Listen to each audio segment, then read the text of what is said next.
Ivy. Hi. From the Bereavement Care Team. We have Abigail, Yingshan, and Lina. Okay, so they will be sharing the organizational approach to bereavement care and palliative care. So I'll hand the mic over to them to start. Okay, thanks. Okay, thank you, Tianxing. Very good morning to every one of you. Yeah, so my name is Ivy. I'm the counselor from Bereavement Care Team in Assisi Hospice. And thanks for being here with us again.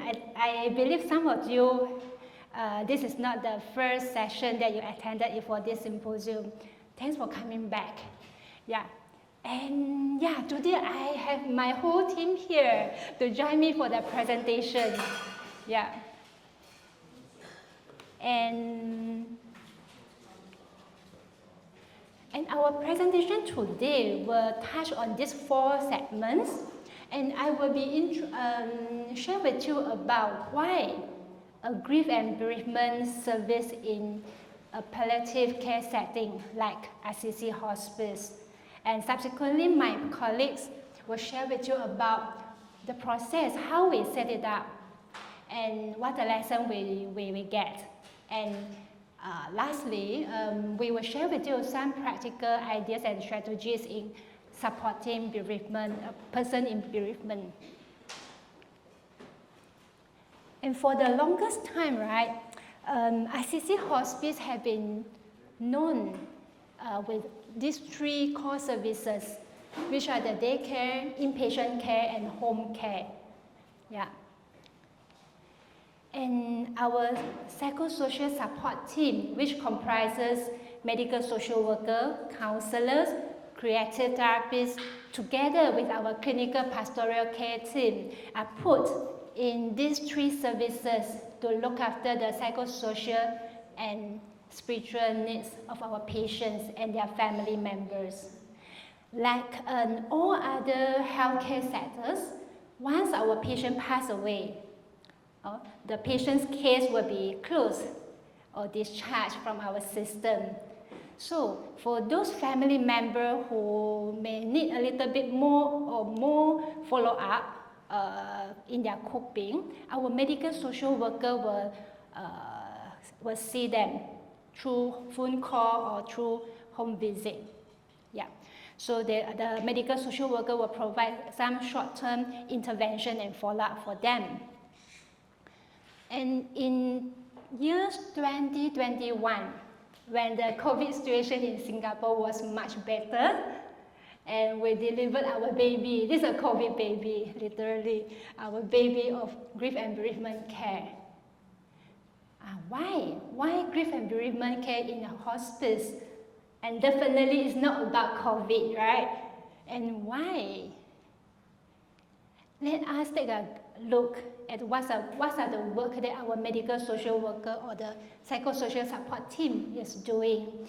This is the main batch of their work, but not limited to this. So from here you can see that it's ranged from financial counseling to legacy work, to crisis intervention, to suicide assessment and intervention, management, and grief counseling. And as many of us know, right, for grief, it is helpful, or we will say good, or even ideal for us to care for our grief as early as possible before the actual loss happens. But on the ground, we do recognize that many family members or caregivers often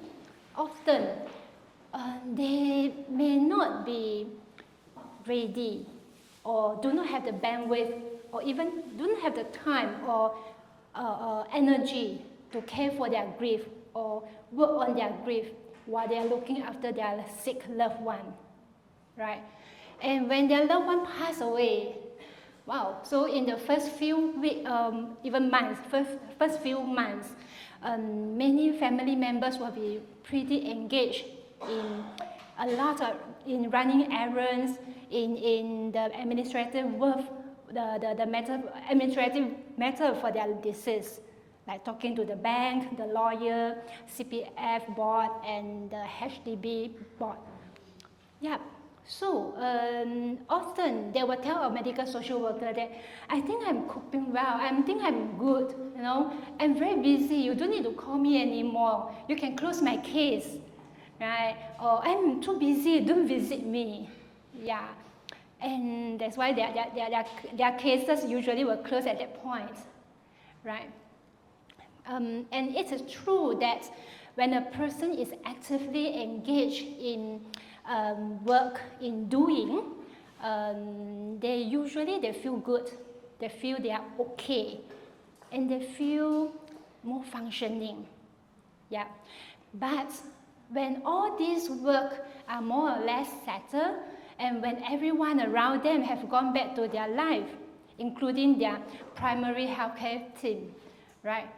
And the grief start to sink in, and is felt much stronger.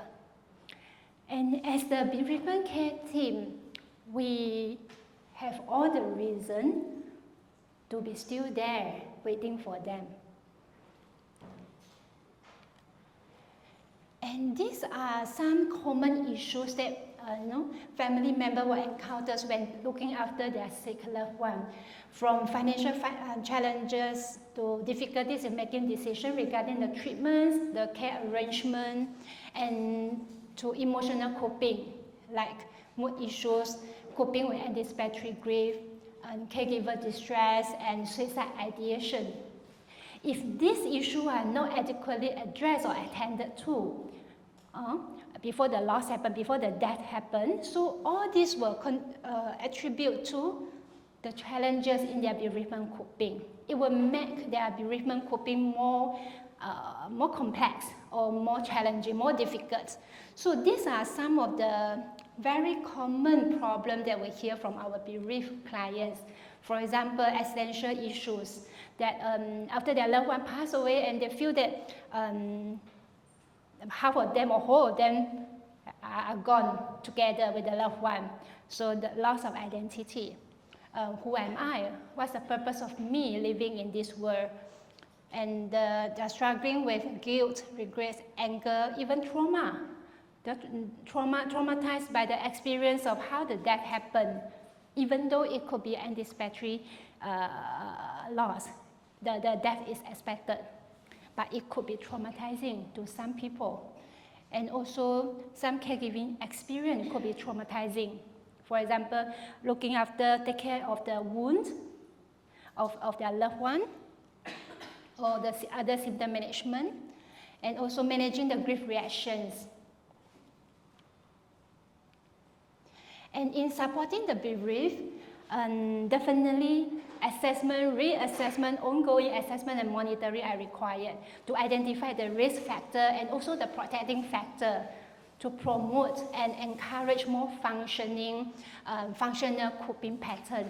And the grief work and intervention we usually offer to our clients include to guide them or even to teach them sometimes how to regulate their emotions when coping with grief, and also facilitate meaning-making process to research, rediscover their identity, new identity, or re-establish their identity as a person after the loss, and eventually to reintegrate into the new life without the loved one. And sometimes, even though not often, we refer them out to some specialists, for example, the doctor, the GP, psychiatric, or even the family service center, social service office for financial support or for family or parenting work. And lastly, when the clients are more able to cope with their grief and situation more effectively on their own, we will close their case. And who needs bereavement support? And some research say that about 10% of the bereaved person are at a higher risk of complex grief issues that require professional support. And another research say that more than 2/5 of people required some other form of bereavement support, which are the 35% of community work. It means that, for example, the support group or some grief workshop. Okay, that the community or the group setting is a platform or part of the intervention for the work. Or 6% for professional one-to-one usually, therapy, counseling, or even doctor consultation. And because of this, here we are, being the 4th pillar of service in Assisi Hospice. And currently, our team comprises of 4 counselors who are trained and specialized in grief and bereavement work. And in the first 3 years, our target clientele group were the bereaved family members of our own patients. And since end of last year onwards, we start extending our service to the community and public, meaning that anyone in Singapore who lost their loved one to death and they need bereavement support, they can come to us at no charge as well. Yeah, this is a summary of how we grow up. Okay, so we start here. So in 2020, so while still fighting to get with the COVID virus, right? So our work group spent about a year to prepare to set for the new service. And in 2021 January, we officially launched the service, and we start small and slow. Right. So our clinical work in the first year was focused on one-to-one bereavement counseling. At the same time, we provide outreach service to the family member of our late patients. And also we provide the virtual interfaith memorial service for the family member of our late patients. And in the second year, we started to add in more ingredients in our recipe. Yeah, so we started to accept pre-bereavement referral, but strictly from our own medical social worker, meaning that we start seeing the family member before their loved one passed away. So we start to work with them on their anticipatory grief and journey them into their bereavement after they lost their loved one. And even though the number of referrals was small, but it is meaningful and impactful for this group of people.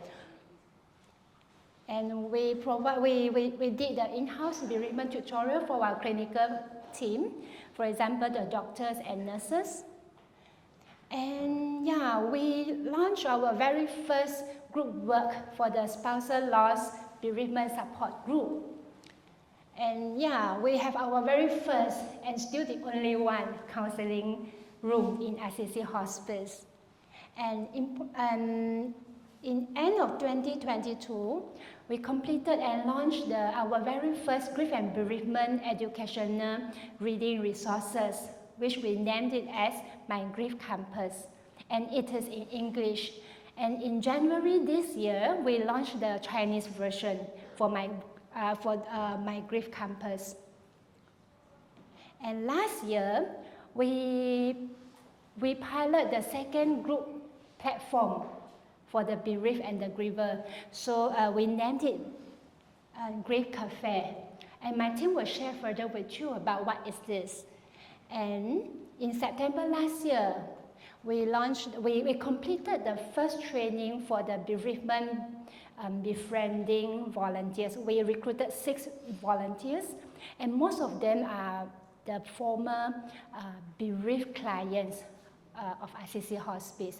They have went through their journey process and they want to give back. Yeah, so they become our volunteer to handhold and support the newly bereaved. And this is a summary of my previous summary. Okay. Okay, yeah, you can read it yourself. And grief is just love with no place to go. And I would like to end my my part of sharing with a video clip by Anderson Cooper, the American broadcast journalist with CNN. And he lost his mother, and it took him more than 1 year to start clearing out her apartment. So let us hear from him what he learned about his grief. The basement in my house is still filled with boxes of stuff belonging to my mom, who died in 2019, and to my dad and brother, who died decades ago. Their photographs and letters and notes have been sitting here, waiting for me to find the courage to sift through them for nearly a year. I had started to go through the boxes last year, during the first season of All There Is, but I had to stop. I found it overwhelming. All this stuff brought up a lot of pain and sadness that I buried long ago as a kid when my dad, Wyatt Cooper, died, and then again when my brother Carter died by suicide. But it turns out grief doesn't stay buried forever. I have never shared anything like this before. I lost my father when I was 10. I was reminded of that this spring when I started listening to more than 1,000 voicemails I'd received during the first season of the podcast. I had to grieve the person that I was. We have to endure it. We have to get through it. It took months, but I listened to all your calls, more than 46 hours of messages, and they moved me profoundly. We lost our son, Brad, 8 years ago. I want you to know my son's name. Ian Alexander Laikainen. I learned the names of your loved ones. I heard your pain and your love. And I don't know how to explain it exactly, but it awakened something inside me. And I realize now, for the first time, that I've never really allowed myself to grieve. And in burying that pain, I've also buried my ability to feel joy. And I don't want to do that any longer. I can't. I want to feel all there is. And so that's why I'm doing another season of this podcast. I need to talk with others living with grief and learn from them how I can too. I think the impulse, at least for me, is just sort of how do I fix it? How do I manage it? And none of that works with grief. You can't fix it. You can't manage it. You can't push it away. I was at a grocery store feeling like nobody could see me, and I was just screaming inside. It felt like this unraveling of our family, like to be the only one left and to have no one I could really call and talk to and be like, remember when this happened? In the first episode, I talk with author Frances Weller about what grief can actually do for us in our lives. We're told to buck up, to get over it, to rise above it, but we're never really taught how to be with it. And in the next episode, I'll talk with President Biden at the White House about his grief and how he's come to live with it. I think it's critical people understand that they're always going to be with you. Your mother's in your heart every single day. Your brother in your heart. You're there. They're every single day. And there'll come a time as you can sort of welcome that you have that you had that it was there. There's a lot I don't understand about grief, but I do know that talking about it is the only thing that makes me feel less alone in it. And I hope it does for you as well. The new season of All There Is starts Wednesday, November 29th, wherever you get your podcasts. So that grief has a place to go and no one has to grieve alone. That's why we are here for our bereaved clients. I will pass my mic to my colleague Abigail to share with you about the next segments.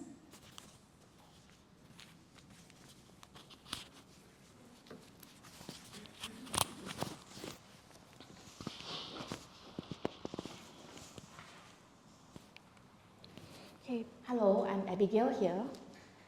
Yeah, so now my segment is to share about the challenges that we face.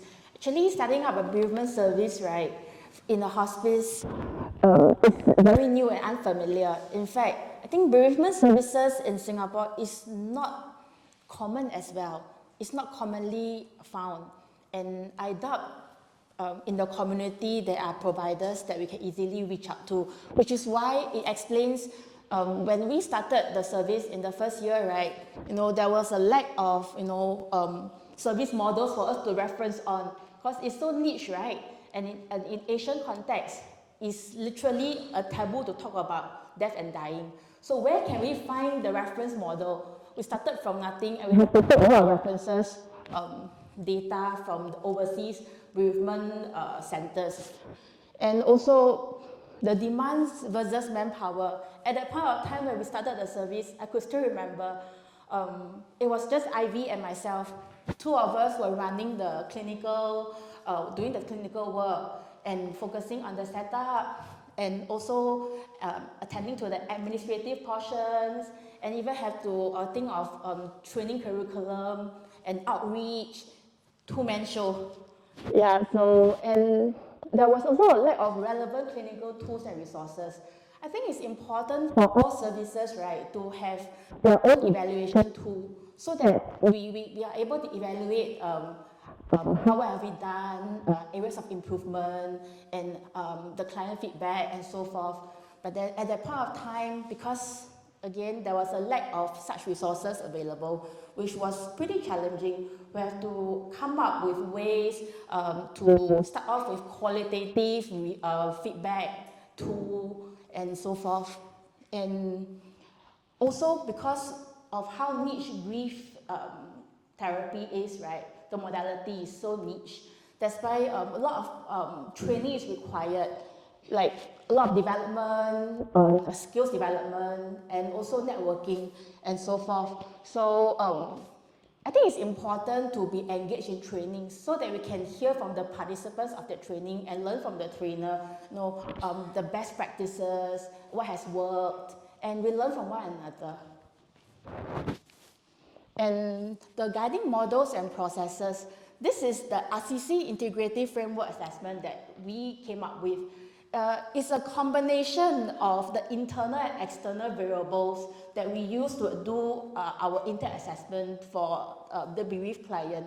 So for some of us who are familiar with the FSC settings, or even as practitioners in the community, we do tap on this framework called the BPSS framework, bio, psycho, social, and spiritual. So you can see the bio, psycho, social, and spiritual elements are not unfamiliar, right, for practitioners like us. And I think in our assessment, right, we want to focus on helping to really concretize our assessment by diving into the framework and also to weave them into our step care model. So I think this is according to the logic model, right, commonly we'll see that the triangle is actually up-facing from top to down like a pyramid. But because of our lack of resources and manpower, we could only start off with focusing on the clinical work, so which is the tier 3 that we can see. Yeah, so with two of us, we focus a lot on individual counseling and psychotherapy. And then gradually after we get our third head count, which was Lina, when she came in, and that's when we started working on the grief campus, and then we started to focus more on developing programs. And that's where you can see tier 2, the grief support therapeutic groups. And then with the three of us on board, we were able to do more things and develop the resources and created programs, launched new programs. And that's when we are more equipped to advance into the tier 1 level, which is the community outreach and psycho-education component. And of course, with Inshan on board as well, we were able to balance up these 3 tiers. Yeah, so basically, this is how our step care model has worked. And of course, when we have the step care model, right, the objectives that we hope to achieve, right? So in all these objectives, right, like to restore one's sense of self, make adjustments to facilitate reintegration, acknowledge the finality of the loss, increase self-awareness of grief reactions, and building emotional coping capacity. All these objectives, right, can be achieved across the different tiers. Yeah, and of course, ultimately, the desired outcome that we hope to achieve is to be able to help the bereaved to be able to oscillate between the loss-oriented stresses and the restoration-oriented stresses so that they can really be reintegrated back to their post-loss life. And we adopt this model from the dual process model of bereavement from Strobe, so you can see. So referral sources, like what Ivy has shared, right? Initially, we only had the capacity to handle and take in cases from the referrals from our social workers and sometimes our home care colleagues. But since then, right, when we are more stable and we have established our bereavement service model, that's when we began to expand our referral sources. So we take in pre-bereavement referrals from the interdisciplinary team, from the other 3 services, inpatient, home care, and daycare. And then also we take in the referrals from public and community partners, and even our outreach round, right? The mortality round, whereby during the first week of bereavement, our IDT will go through and review to see if there's a need to refer any of the family member of the patient who passed away, and so forth.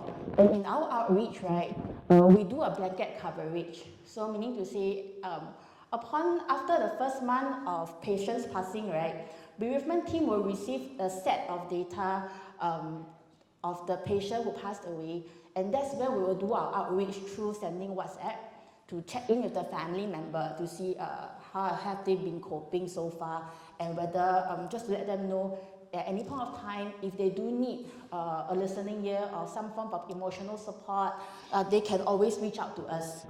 Yeah, and then also the coverage and the support don't stop just there after the first month, and every year.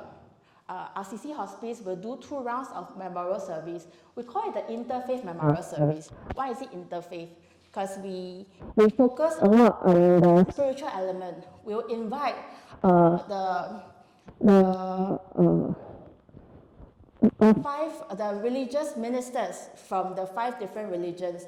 From Taoist community, we have the Hindu, Buddhist community, Muslim, we have the Buddhist.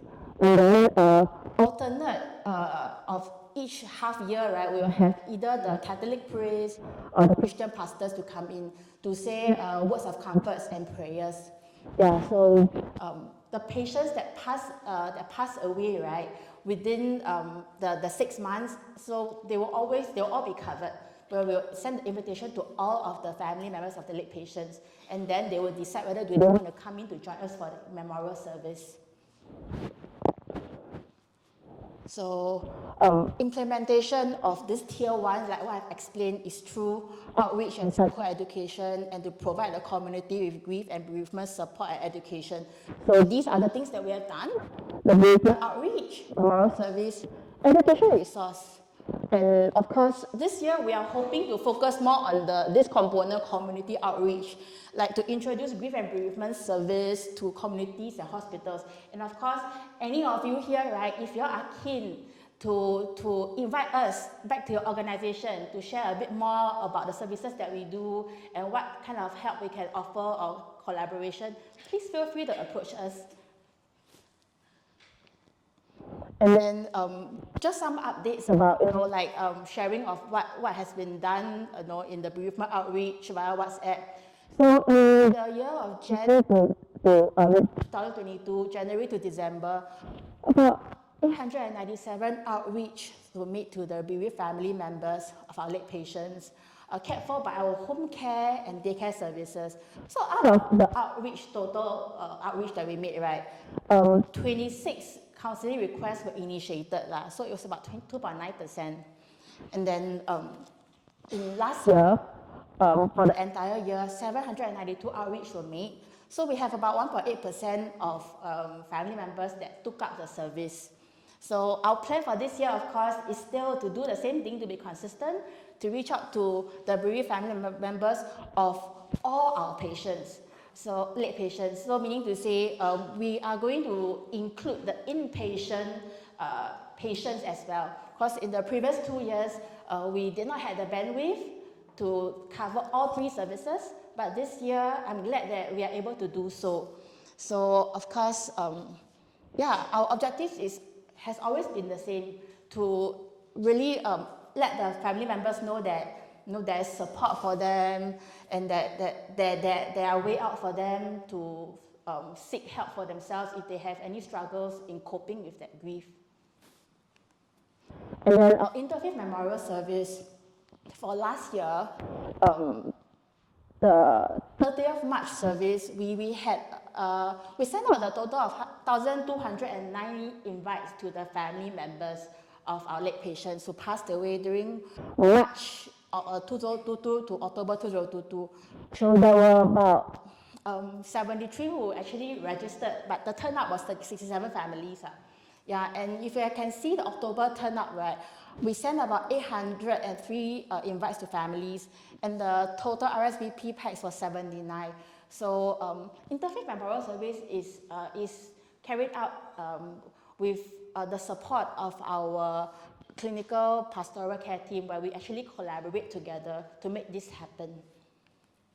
And the grief coping tool, this is what Ivy was sharing about, the My Grief Compass, right? So we have the English version and the Chinese version.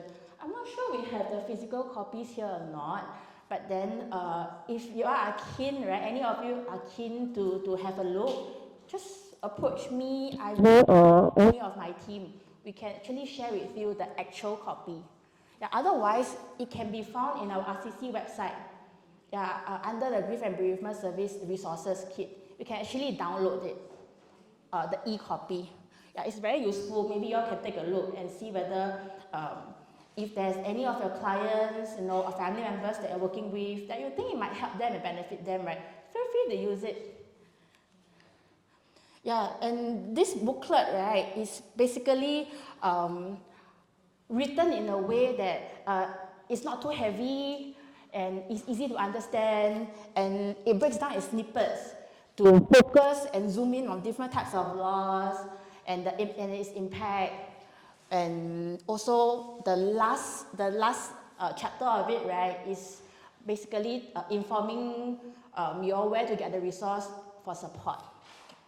And then for Tier 2 implementation, right, the programs for bereaved individuals to alleviate identified problems and prevent their escalation.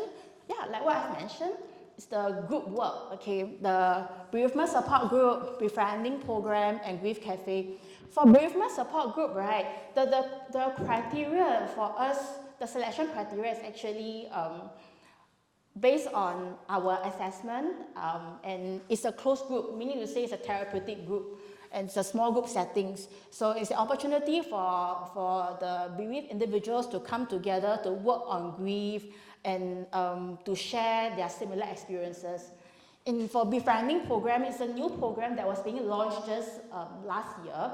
Yeah, I think we adopted this idea of Befriending Program because we realized that in journeying with our clients, we noticed similarities from the sharing of their experiences.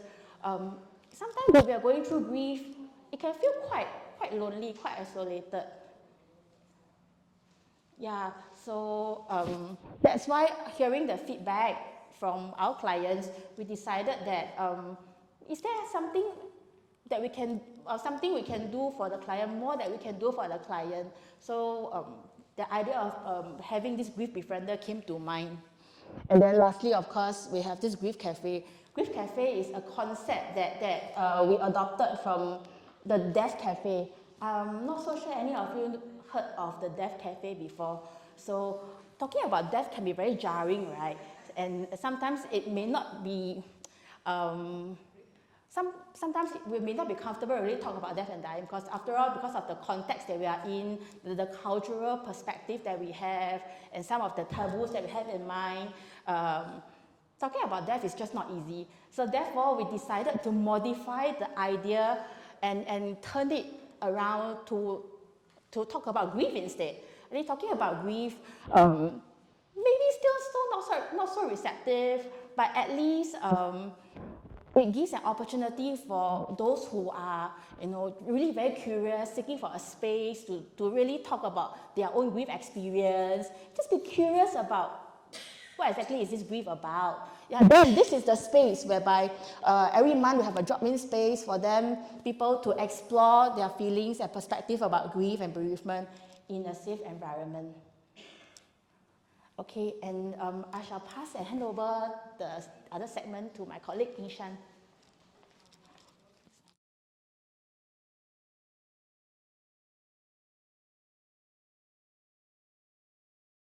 So as we mentioned that this is a tier 2 kind of intervention, and it include the support group.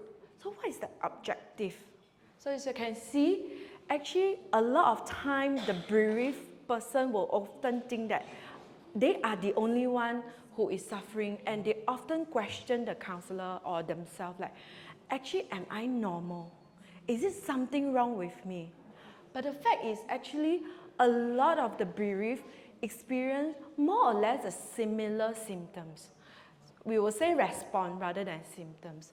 And the group actually allowed them to normalize their grief, that they are actually not alone. So besides like learning from their past experience, they also learn from the participant. And the bereaved group actually, they have to like screen by the counselor before they were recruited into the group. So this is the support group setting. So you can see it's either homogeneous or mixed group. So either they are all female, or they are like female and male together. So far we have already conducted several rounds of bereaved group, and usually the session is about 1.5 hours plus minus. So there are a lot of activities that the counselor or the therapist use to engage the participant. So besides process their emotion, we also makes them to externalize their grief through activities, so that they will see this is the life before the grief, and this is what I'm experiencing now, and how the participant can actually move and reintegrate to the society again. So these are the recruitment criteria. The objective is so that they are able to learn from each other and how they can eventually move on. Yeah, this is the period of bereavement that at least they must go through the loss for at least 6 months and above. Do you know why? Any idea? Why we put it like 6 months and above? Can give it a try. No worries, no right or wrong. Anyone who want to give a try?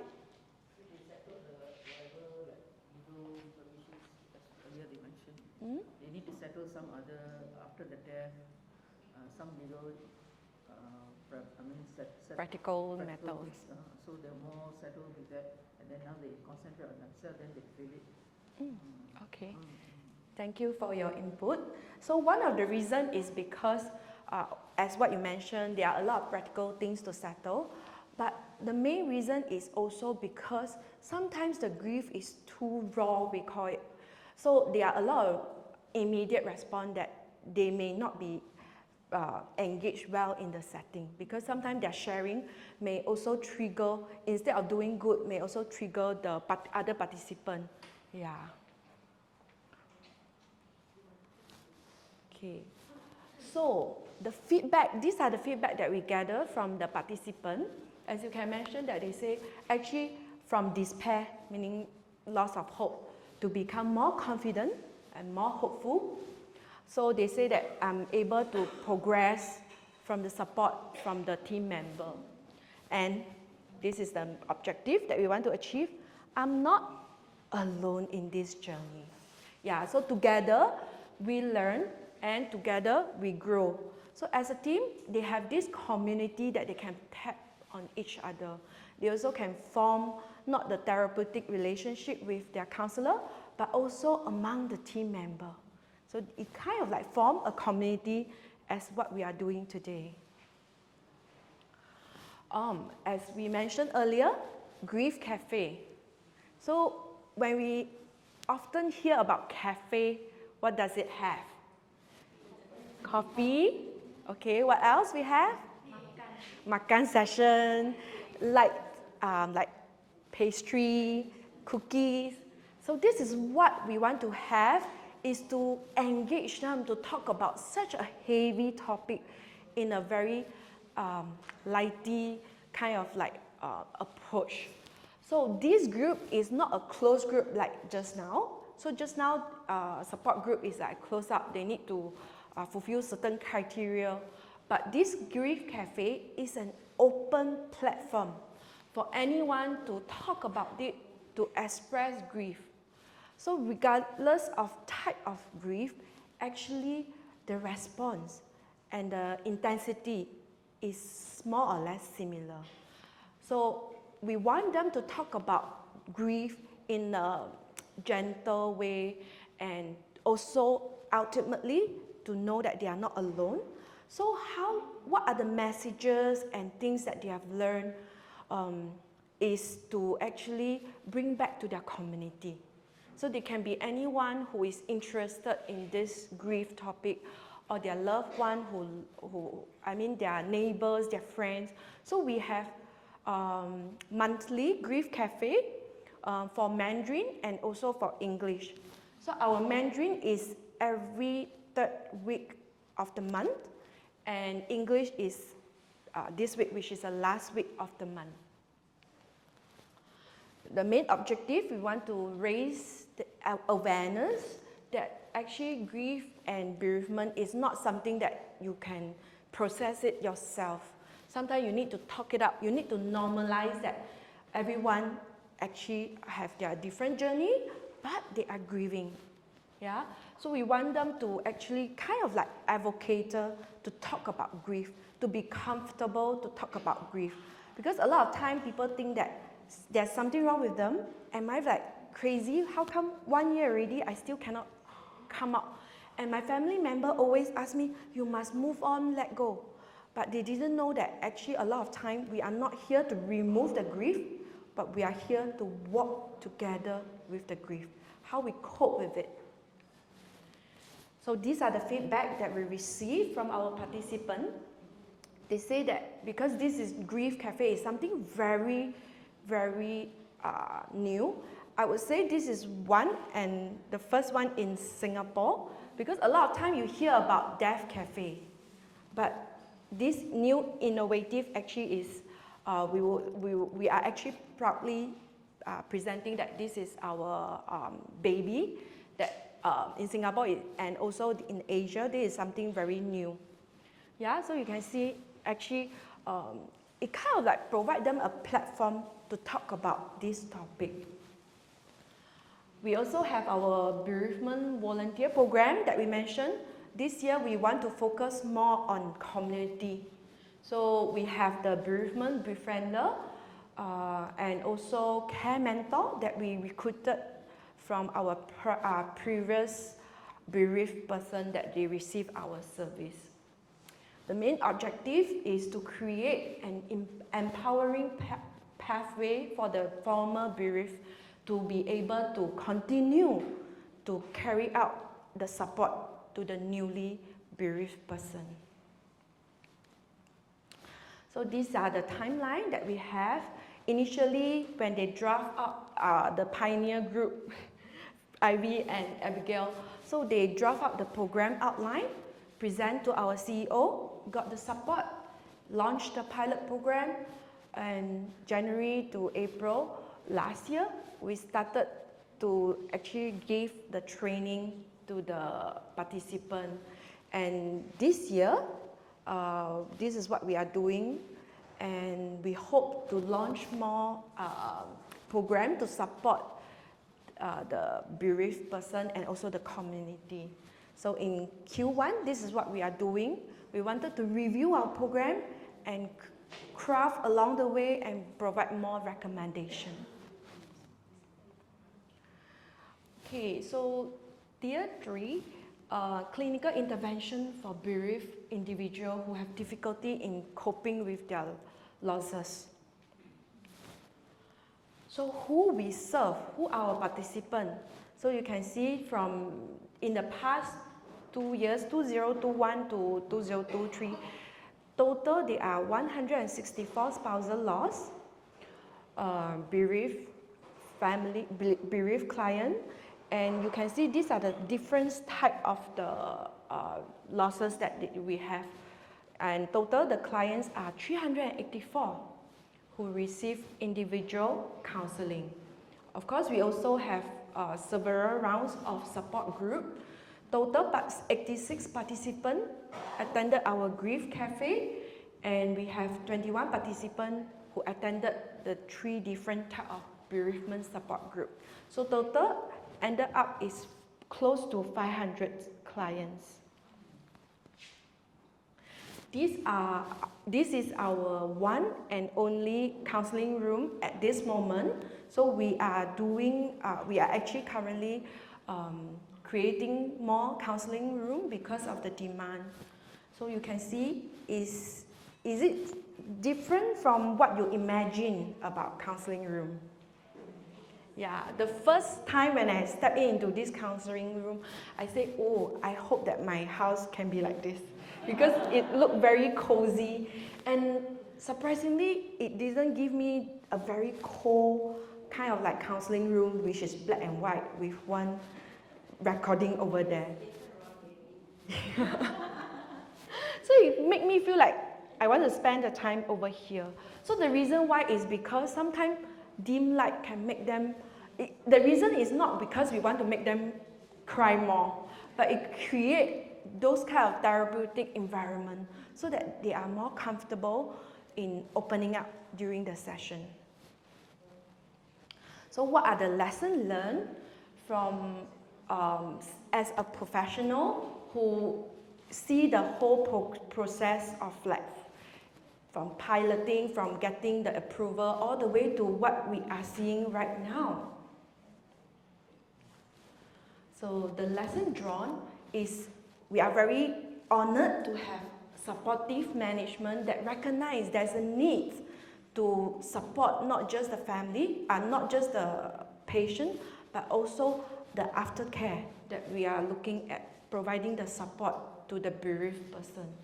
So we want to have a very strong work group that actually not just focusing on the psycho-emotional of the patients, but also we need a lot of support from the IDT team as well, because not just we work closely with our management, we also work within the team. Yeah, and a lot of time we need a lot of communications so that people are aware what are we doing, how to make the referral. So a lot of communication involved. So it also provides us the opportunity to network with different people, to share about what we are doing, and to actually reach out to more people who are in need. So as a practitioner, it gives me a sense of like, I need to also brush up the knowledge and to continue sharpen the skills and goals so that we are able to be a skilled clinician in doing such a niche work in the community. Lastly, what are the lessons learned in support the bereavement? I will pass the time to my colleague Lina in talking about this. Thank you. Thank you, Ying-Shan, for the. Hold on, we need to transfer the mic. Yeah.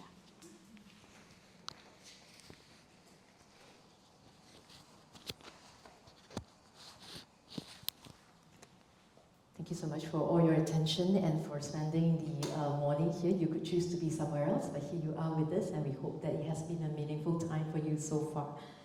Okay, so this is the last segment of our presentation today, and I would like to share with you some of the practical ideas and the strategies that we have gleaned from supporting the bereaved. And so often we talk about looking at evidence-based research, trying to forge a way forward to understand how best to help our bereaved. But as we do this work, we realize the best lessons, the best strategies really come from the bereaved themselves, because they are in this situation and they really know what is best and what is needed for them. And so as we do this work, it is so important for us to keep on doing, keep on listening, and keep on tweaking the current strategies and approach. Okay, so sometimes you hear like people telling the bereaved, oh, how come it's been 3 months already, 6 months already, you're still crying now? And the real reason is that they fail to understand that they are witnessing that one loss is really just the tip of the iceberg. Beneath that iceberg, there are really 1001 things happening. So with a loss of a loved one, it is a lot of secondary losses, right? You can read all these things for yourself, and a lot of it, I think people tell us, you know, my entire life is changed forever. Because the routines that they used to know, the company that they used to keep, they tell us, you know, my rah-rah team, the networks that I used to have because of my husband or my wife or my children could be completely wiped out. And they need to start a new life, right? A lot of adjustments, sometimes with or without the help that they need. So how do you expect someone to be okay in 3 months or 6 months? Even if literature tells us we see a turning point around 6 months, every circumstance is different, every situation is different, everybody's life is different. There are areas, all right, that they need to rebuild, maybe a lot more than mine.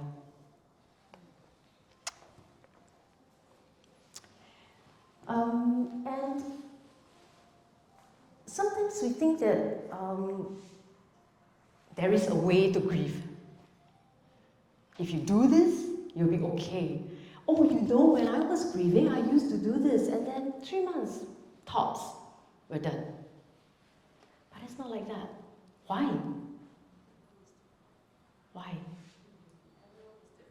Everybody is different.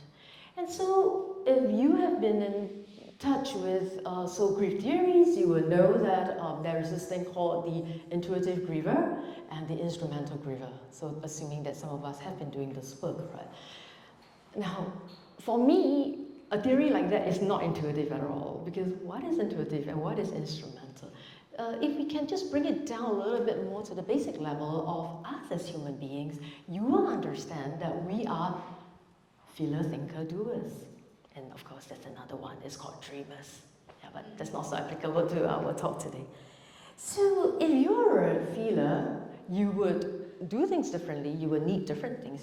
Same thing if you were a thinker or if you're a doer, right? The orientation is very much different. So if you're a feeler, for example, we apply this to grief. A feeler griever may need to express and heal through words. The mantra is, I need to connect and share. And so conversations, explore feelings, and crying. Maybe something that you see. So you ask yourself the question, right? Why is it that some people, when they are grieving, they cry so much? And you may know of friends who don't cry. I remember when my mother passed away, my siblings, they were all crying. But I had very little tears. So my siblings were telling me, you're very heartless.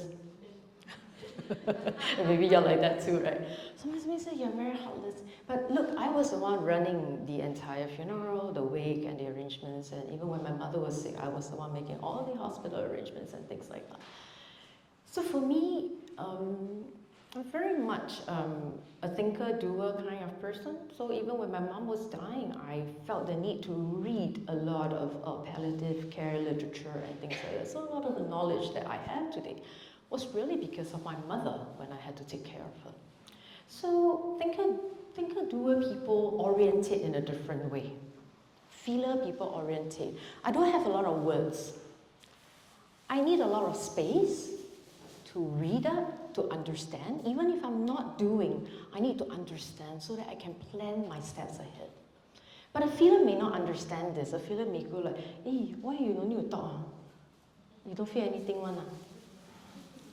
So why do we have a model like this, right? Essentially, we need to make the distinction that we all grieve differently, and that's it, right? We should not impose our grieving style on another person. That's one. Two is sometimes we have to understand them in order to help them to do what's best for them in the best interest. And so, not imposing and help them with what is best for them. Okay? So generally, there's really two parts to grief, right? One is that acute grief period where, you know, there's a lot of crying, there's a lot of pain, there's a lot of hurt. There is this shattered assumptions model in grief, which tells you that the entire world is now upside down. And it's difficult, but we do know that grief does not stay the same forever. People do adapt to loss over time. And with processing and support and talking to someone, it does become a more integrated form where the intensity lowers. People can sort of return to life. You have resumption of routines, and it's sort of like the person that you used to know, somewhat. Okay? They have a desire to do better, to feel better, and to anticipate life, and to participate in life again. So, contrary to what most people believe in, that grief just becomes smaller and smaller over time, that's not quite true, as we have found out. Grief stays the same. Why? Because love stays the same. If you have been with someone 30 years, 35 years, and you love that person so much, how are you ever going to wake up one day and say, I'm all right. I don't miss him or her anymore. It's going to be like this. Some people even say that, you know, grief never ends because love never ends. It just changes its shape, but sometimes with a significant milestone or a significant death anniversary and things like that rolling around, you know, Qingming's coming up again, you know, the festive grief, the Christmas, the Chinese New Year. It does come back a little bit more, and it fills up our entire life again. But with the passing of time, we are able to hold that capacity to hold grief again and to return to the various parts of life that we are so familiar with. So there is no change to the size because love does not change, but we have a bigger capacity to hold this pain and this love. And that's what we call the dual process model. I think just now, which colleague was it? I think it was Abigail who shared that, oh, you know, this is the way we grieve, right? There's a lot of loss orientation. Loss orientation. Loss orientation is really where you feel the loss so intensely that it is all-consuming. It preoccupies you.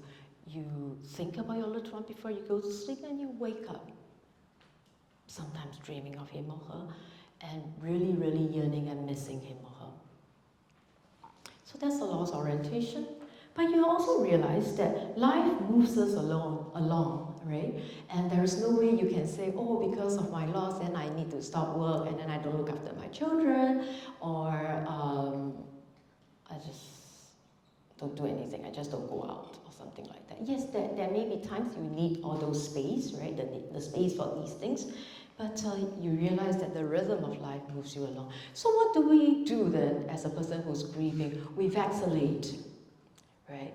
Sometimes we cry, sometimes we stop, and sometimes we have to take our children to school, return to work, participate in new things. Your boss may be telling you, look, you know, you have actually set aside, right, my promotions for you. You decided not to take out the promotion, but I think it's time that you take it up right now.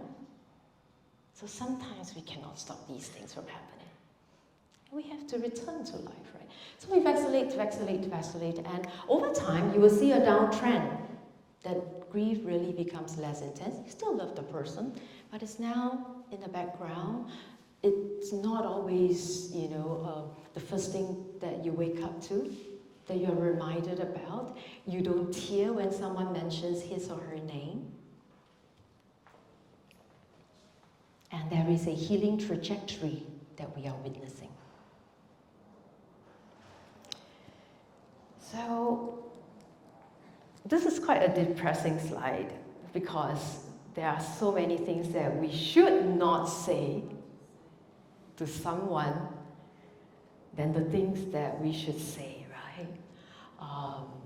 You know, the classic ones like, oh, they're in a better place, or be strong. Sometimes all they want to do, right, is to be vulnerable. It's not to be strong, because if they're vulnerable, there is a chance that you're hearing from them what is deepest in their hearts. These are a lot of platitudes that we sometimes say because we have nothing else to say, we don't know what to say. It's painful for us to also hold space for them because we feel helpless as well. So we have these words, you know, seemingly very encouraging, seemingly, you know, sort of asking people to move forward, but may not always be helpful, although the intentions are always good, right? So we want to be careful. If really we don't have much to say except these ones that come to our mind, then just listen. Hold space.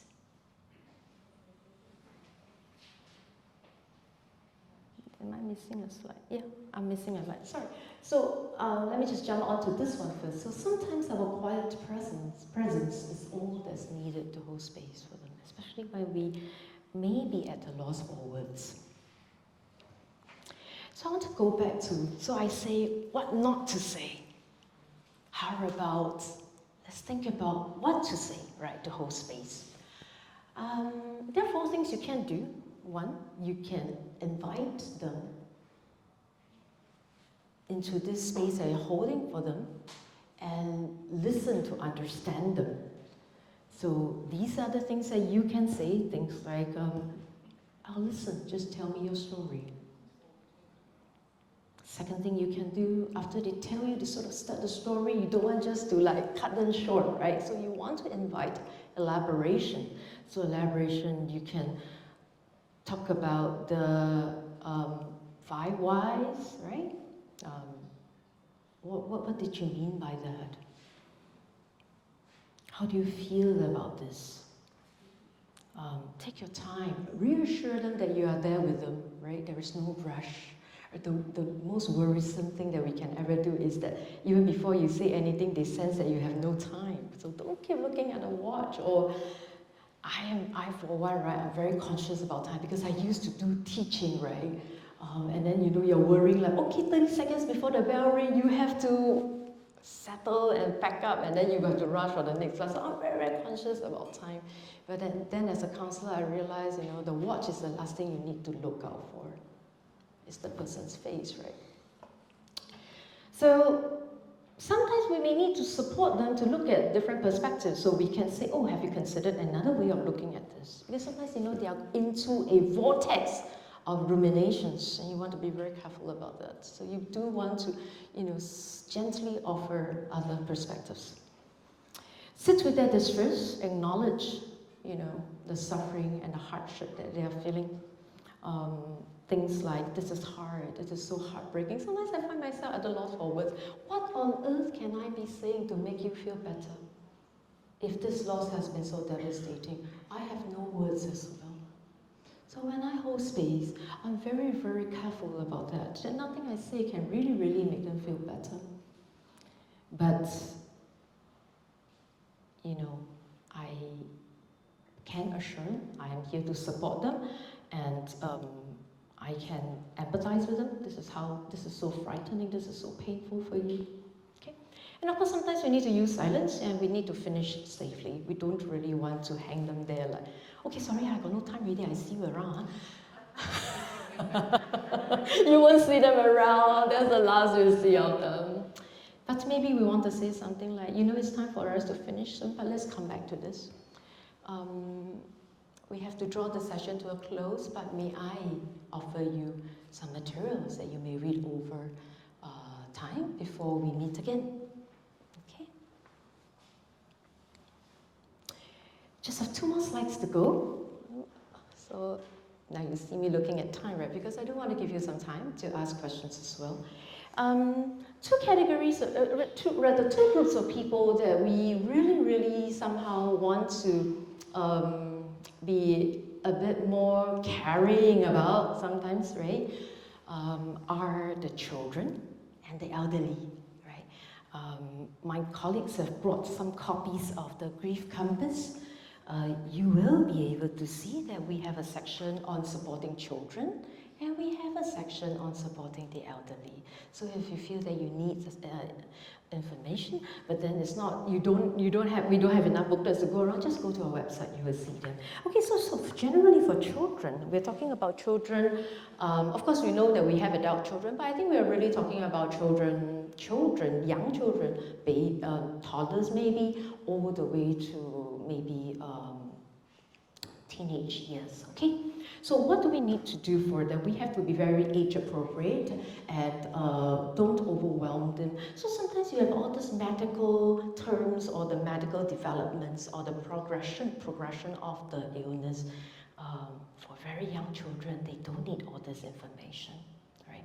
And sometimes the intensity of our grief may not be something that they can handle, so we don't have to go into that depth as well, okay? But children need to know that despite all the, so don't think that they don't know what has changed. They know that the person is no longer around. They somehow fathom that, you know, mommy is now not the same. But they still need the assurance that they will still get the care that they need. Because otherwise, it is actually very overwhelming, very upsetting, and very devastating for them. The first thing I would always do with a child, if I'm counseling a child, is to talk to the mommy and say, hey, you know, have you done this? Have you assured the child that she's still going to have what she needs during this time, even though it's very difficult and there's a lot of suffering around?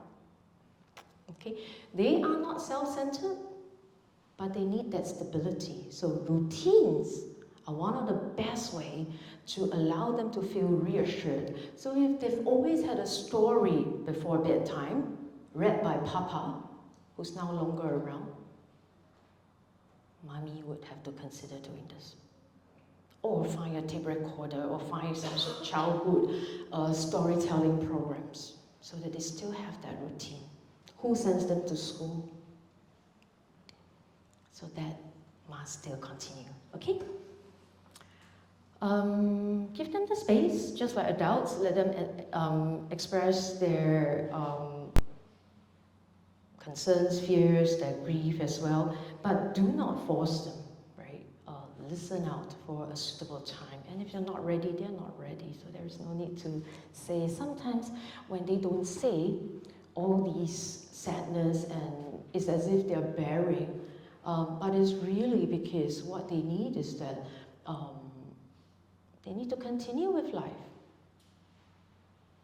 Because if they don't, then they may hit a very low point, and it's not so healthy for them. So allow them to continue the routine and not talk about grief if they are not ready to do so at that point in time, okay? But when they're ready, hold that space for them. Sometimes you hear adults telling young children like, Amma has gone to a very far away place. Is that good or bad? Good? How many of you say it's good?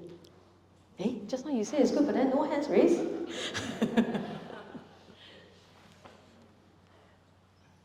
I think we all do that. But that, I mean, we all do that maybe because, you know, we want to shield them, right, from the pain and the intensity. But it is actually better to just tell them straight away, Amma has died. She will not be coming back anymore. But if you have a faith, you can say, you know, but she is with so-and-so in heaven. And she's taken care of by God, you know, if religion is something that features in your life and in your children's life, okay?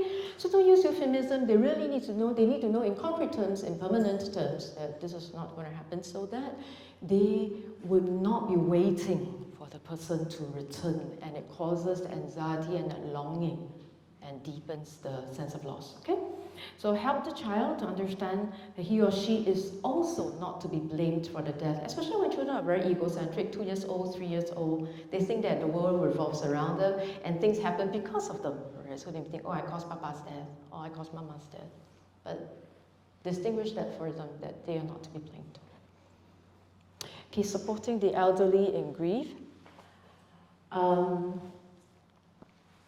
Sometimes our elderly folks may be concerned that they are burdening us, so they choose not to tell us things, right?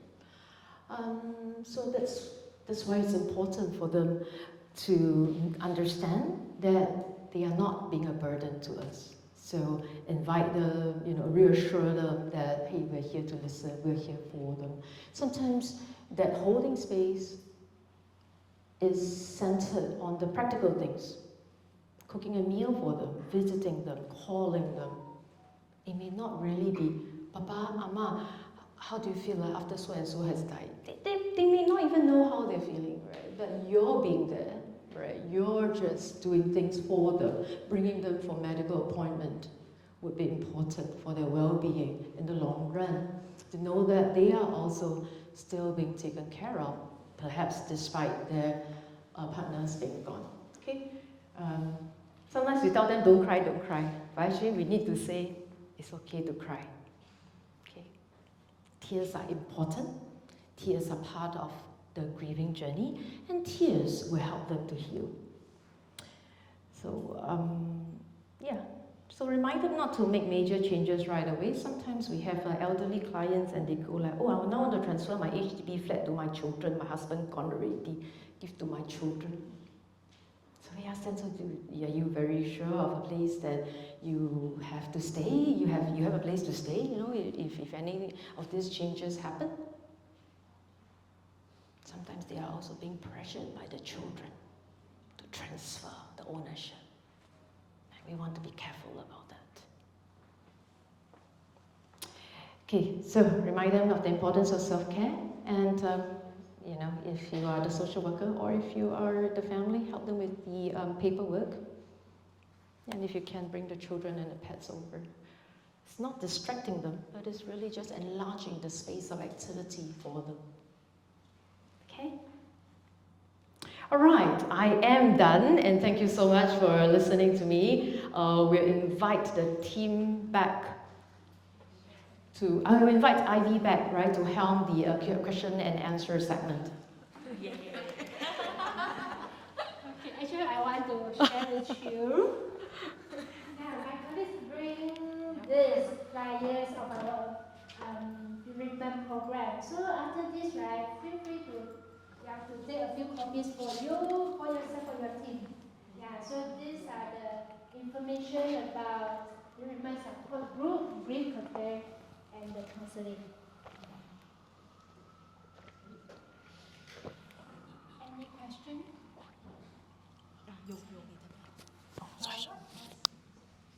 What are some of the fees associated with attending some of these counseling sessions or cafe, etc.? Are they complimentary or are they subsidized or what? No charge, complimentary. Yes. And also this benefit is also extended to everyone from the public, not only our the family of our late patients. I have a related question. Yeah. I have a related question for the public, so they open to everybody else. Yeah. How can they contact you? And knowing that your work is so difficult, do you have the capacity to open to the public? because I think there's so many people in the hospice itself that require that support. Thanks for this concern and care for us. Yeah, this is something we are very mindful too, because we only have 4 of us, even though it is actually quite many, but it's still a small team. Yeah, 4 of us, and we are step by step. We are going into the public, and currently we are reaching out to the public hospital.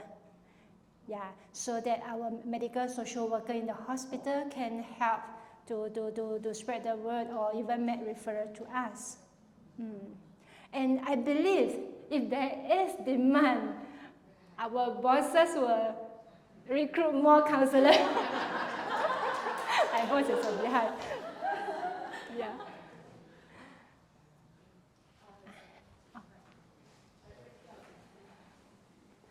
Yeah, thank you for the inspiring work that you are doing. Just wondering, when does a grief counselor's work ends and pastoral care person comes in? And when does, basically what's the difference between the responsibilities? And when does the pastoral care person's responsibility ends and there's a need for a grief counselor to enter? Okay. Thanks for the question. So, clinical pastoral care and our medical social worker, their work ends after their patient pass away. Okay, so for medical social worker, they will do probably brief follow-up, probably a bereavement call to the family member to check in and to explore their needs to be referred to us for bereavement support. So so their work ends there, and we continue from there. Yeah, and of course, if there is needs, and we do have such cases that the family, we find that the family member, the clients, needs some counseling or consultation from the religion's perspective. So we engage our clinical pastoral care colleague to come in for a few sessions to address that part. Thanks. Sorry, are you aware of any bereavement support group for pets? Because a lot of the single people live with pets who are, elderly also. Not now, but we can KIV for the future. Yeah. Our pets are for our patients at the moment. Yeah.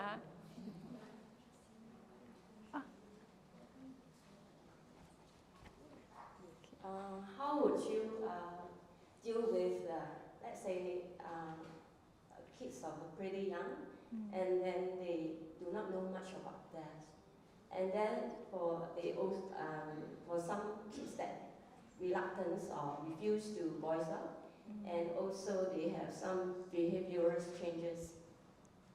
Thanks. Abigail, do you want to? Yeah. Thanks for the question. I think for kids, right, especially those primary school kids, or maybe toddlers, 5 to 6 years old, or maybe even all the way up to primary school. See, my colleague so nice. Yeah, thanks. Yeah, you are right. They may have difficulty in expressing the impact of loss, and even to find the correct vocabs or words to rightfully articulate their own experience. And they may go into a shutdown mode if adults who want to engage them ask them too many questions. So what we do, right, especially for me, because I work quite a bit with kids, is to engage them through play. I think play is a very universal thing, right? All kids like to play. So we engage them through play using different mediums, can be cards, can be coloring, can be painting, can be sand play, just to allow them that space to draw out their inner narratives, what is happening to them, to engage them more in the movement levels rather than the verbal methods. And just to stay very present with them. Sometimes, right, when the rapport is good enough, they will be able to tell their stories through the play. It can be in that sense way where you can actually understand what's happening in their inner world. Sometimes even through the materials that they choose, can be the colors that they use. It can even be the symbols or the pictures that they draw. Yeah, everything that comes out from them tells us their story. So I think in that manner is probably the best way that has been helpful in engaging children. And of course, from there we will be able to understand their narratives, and then we can see how can we engage them at their level to teach them how to cope, to normalize their experience, and then to hopefully work towards integrating them with a parent or a safe adult. Because when we do grief work with children, right, we cannot just work with children as the main client, because we have to rope in their caregiver, so that the caregiver will know how to soothe them, how to come in and support them when they are out from the session. Because the child will spend most of the time with the caregiver, right? So the caregiver also need to be equipped to know how to watch out for signs and how to just be able to be very present and just pace along with the child. Yeah. Hope I did answer your question. I don't know who's the next one. Any more questions?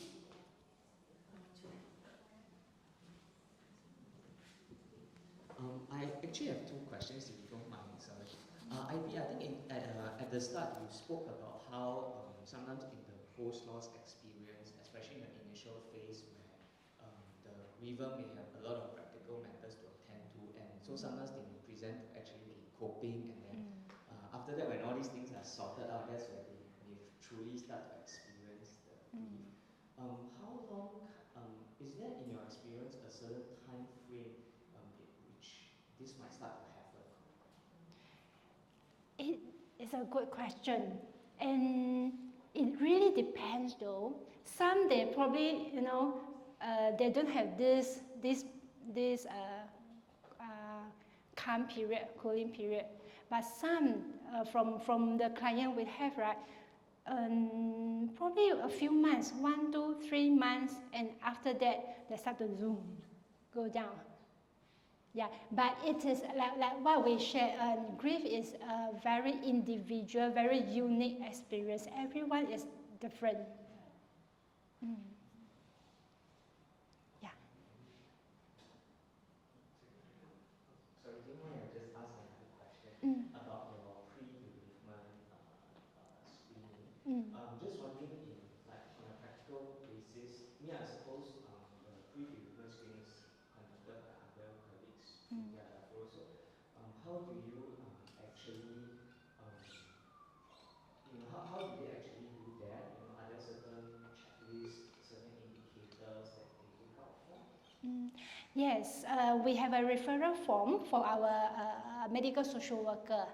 Yeah, so there's a list of risk factors, but of course, most importantly is how they discuss this or explore the needs with the family member themselves.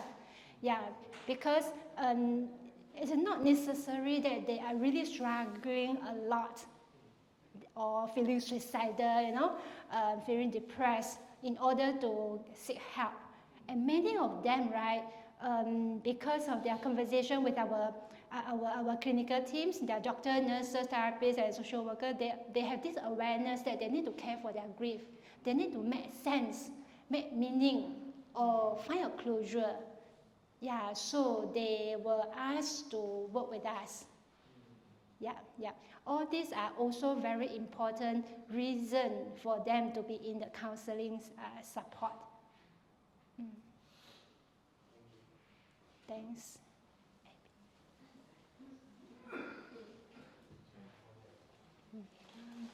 Small question. I'm wondering, because you say it's open to the public, right? Yes. Including the individual counseling and the support group, right? So are there any criteria, if let's say I were to refer someone for individual or support group. So how do they go about this? Advertisement. Yeah. So from this flyer or even your website, so on the flyer or the poster, right, there is a telephone number that they can leave a WhatsApp message to us or call us, or they can scan the QR code to leave a message to us to request for the inquiry for the service. Yeah. Yes. Thank you for Thank you. We also work with you guys and Thanks. appreciate your work. So thank you very much. But what I would like to ask is really, does your outreach include persons who are differently atypical, neuroatypical, i.e. people with intellectual challenges and mental challenges? I do also know that you are therapy, music therapy. I'm just wondering also if this is open to the public as well. Currently, we do not have much experience working with special needs clients, and we are not really trained in that. But so far, we have a client with a low intellectual ability, and she worked with our music therapist, yeah, to cope with her grief and to help her to express it, yeah, through music intervention, and it seems to work. Yeah.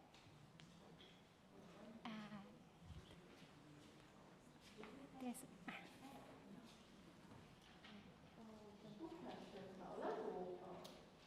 How does the art therapy support the children and adults during the grieving period? And how about the music therapy?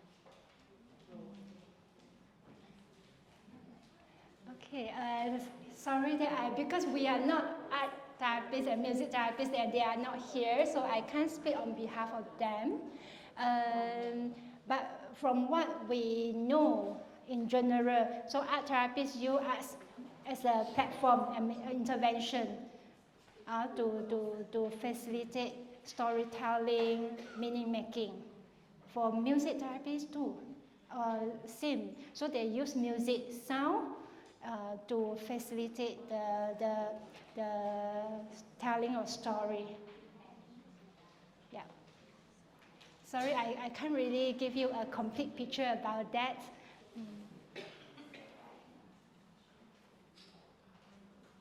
Sorry. I know you're going to lunchtime, but very quickly, I think your work is just wonderful. Thank you. It's really amazing what you're doing. So my question is that, is the capacity building during your counseling session, do you allow the person seeking counseling to bring a very good friend, for instance, their own significant other or very good friend, so that the friend could listen in, of course with the person allow that, and then follow up, because you're so busy, you don't have time to do it on the something. So I'm just wondering whether you allow that. You mean for the friend to sit in? Yeah. That means sometimes it could be another sibling, or it could be somebody else who is supporting her but in a very informal role, and not be so trained and skillful, so that person can continue. Yeah. The other related question maybe for us to think about is that the grief that is caused by the loss of suicide, the experience of working with grieving, do you see differences in the way the grief process and the needs and requirements are for people who lose someone through sickness, and often palliative work, though the loss is there, there's some preparation, but suicide cases. This may not answer going to lunchtime, but for us to think about. Thank you. So probably I just quickly address and respond to what you asked. Hardly, or so far never, we would invite, such a joint session for their friends or family members, siblings to sit in the individual counseling.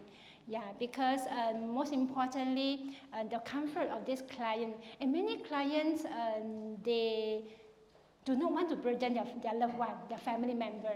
So usually they will tell the good news, I think I'm okay, I'm good, you know, I'm coping. But when it comes to us, they can share a lot from deep in. Yeah, so we want to preserve the space, yeah, for them. And of course, what you said about the social engagement is important for the bereaved clients. So they only see us for 1.5 hours once a month or twice a month. The rest of the time they are at home, they are back to their own system. Yeah, so it is important that, you know, usually we will discuss and establish this with them about, you know, to establish their resources in their system, family system, or even social system, so that it can help them to sustain. True, yeah. And definitely for suicide death, the survivor, we call them survivor, which are the family member, their family member, it can be very, very traumatized than death from illness, expected death. Yeah. So the trauma work, trauma intervention is one thing that we need to work with them. And shock, when you, as you know, that the 5 stages, so-called the 5 stages of grief. Yeah, and many of them can start in the shock and denial for a while. Yeah, before and then angry and guilt. Yeah, and yeah, so it can be more complicated, more complex, the work is. Do we, Tianxin, do we still have time? Or? I think maybe this can be the last question. Okay, because we are running a bit short of time, so maybe we will close out the FAQ from here, Q&A from here, but I think the Bereavement Care Team has kindly agreed. If you have any other further questions you might want to ask them, they can spare a bit of time over lunchtime. You can have a chit chat with them to find out a bit more if you have more specific questions. And I understand that a lot of you are keen on the brochures, right? So what we'll do is there's a table outside. We'll put all the brochures out there because there are different brochures. So rather than going around, it's for you all to pick and choose what will be most relevant to you in terms of need. Okay, so before we end off the session, can I just have a big round of applause for the Bereavement Care Team for this sharing today? I hope you all have something very insightful. Okay, I believe that some of you has asked for the name, the 4 names of our bereavement care colleagues. So we will flash that so that if you all feel that you all want to contact them, you know, in future for future questions, references, guidance, yeah, please feel free to do that because after all, you know, we all learn together, right? Yeah. And okay, Sorry, can I say one more last word? Okay, so all our program, from counseling to group work to grief care support group,